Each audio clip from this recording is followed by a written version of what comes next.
Ito ang mga regular natin na Philippine bolo. Ayan. Ayan kalawit natin. Karaniwang pantabas lang ginagamit. At yung ating ayan. Ayan. Simple lang pero bakal na handle nya. Ito yung ating Chris at ang ating kunay. Dalawa at ang kitchen knife. Yan lang muna mga idol ating gagamitin. Try natin kung mapadikit natin yan. Abangan nyo. Bye bye. What's up yo? Good evening. Meron tayo ngayon 3 kinds of Philippine bolo. Try natin itong isa. Ito. And then ito. At saka ito.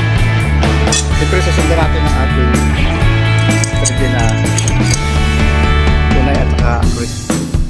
So marami na nating gamit. Try natin ito. Ayan, bago dyan, tayo muna ay mag-intro.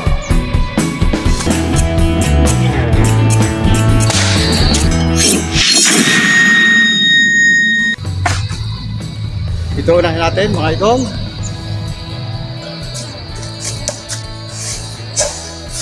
Target position. Yun.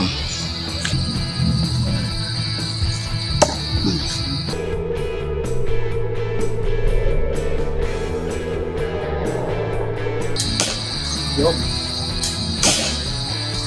Yun.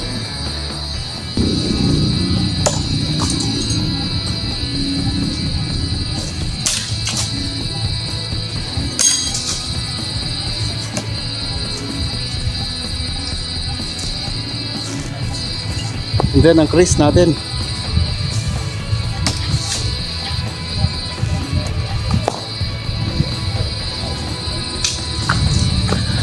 Ayan, napalikit natin mga idol.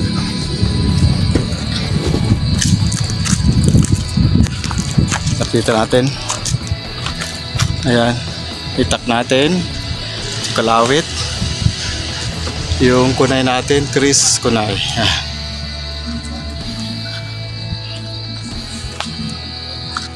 Walang hadlang mga idol para yung distance yan para hindi tayo makadikit natin sa ano natin. At target. Ayan. Kaya nasa balance eh.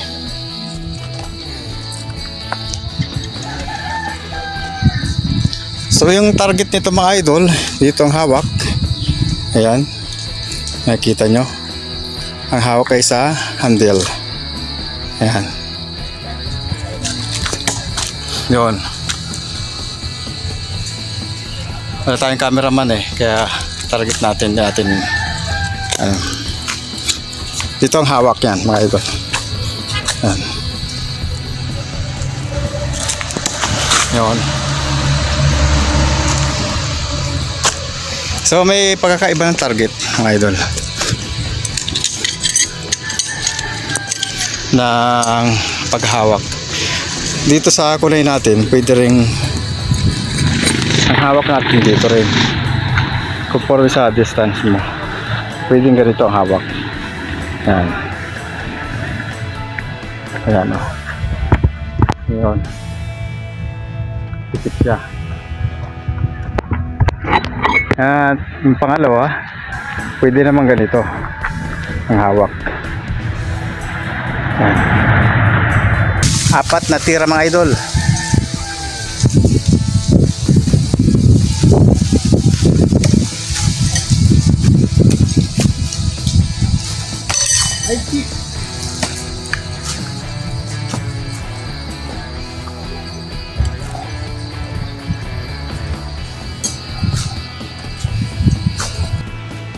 Ayun, nagawa natin mga idol.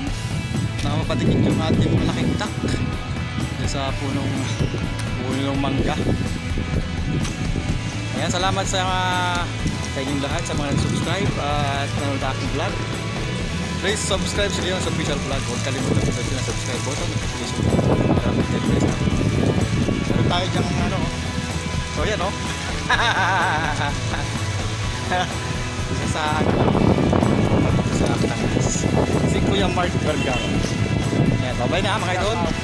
See you next vlog. Bye-bye.